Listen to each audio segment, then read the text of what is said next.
looking specifically at one technology. It's called SUMAL. It's an acronym standing for Integrated System for Timber Monitoring.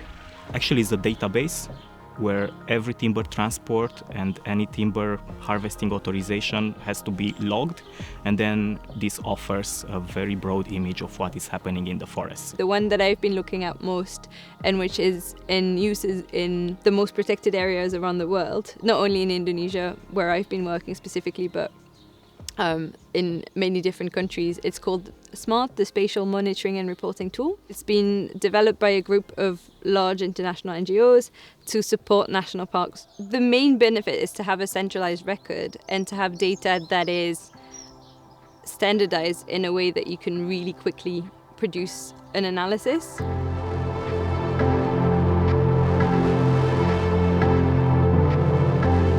At the present moment, it has more than 50,000 active users. People started checking timber trucks, finding proofs of legality or illegality, reporting to the authorities, and soon this whole became like a national sport. Find the thief, defend the forest.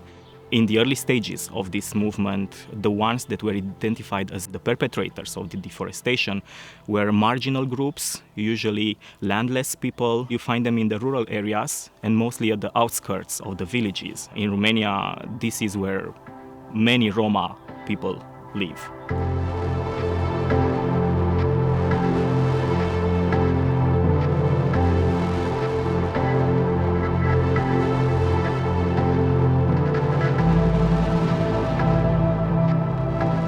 In the protected areas that I've visited, the way SMART is used is rangers will have a GPS, and as they go, they will record information about traces of animals that are of particular interest. For instance, if they find footprints, if they see a particular type of flora that is protected, gather information also about whether they see traces of incursions, maybe someone's cleared an area, maybe someone's left a snare for hunting and that kind of thing. So gather that kind of information. Then they come back to their field office where I've been, it's still input from paper to the computer, the software, and they'll try and produce maps and graphs to kind of highlight those patterns and help the management of the park make decisions as to where to deploy resources next. But one thing that I've been able to observe and notice is doing that analysis takes time, and it takes time on top of all of the other tasks that rangers and national parks employees have to accomplish.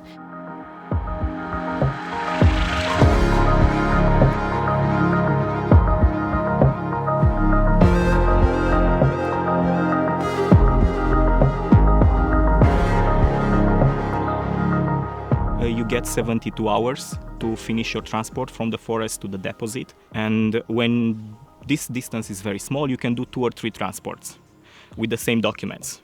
You will see it as legal on the app, but unless you are a specialist in forestry, you will not know exactly the quantity or the species that is being transported. So there are all those ways to go around this app. So you need a lot of people actually to do the work or mitigate the problems that this technology is raising. Not only does it create a record about what's happening in the protected areas and the natural environment, it's also creating a record about how employees work. Because this information is collected with a geolocation tag, you then have an idea of where they've been and how long they've been patrolling for, if they're doing their work effectively, if they're doing enough work, and that can sometimes create tensions. The data that we are feeding into this app will go somewhere. Currently, the data is stored on the intelligence servers, and it should raise some issues, right?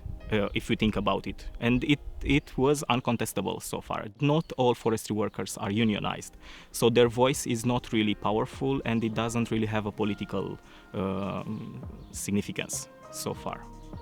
But this is a direction in which I want to expand and even bring policy recommendations, because I think it's very relevant.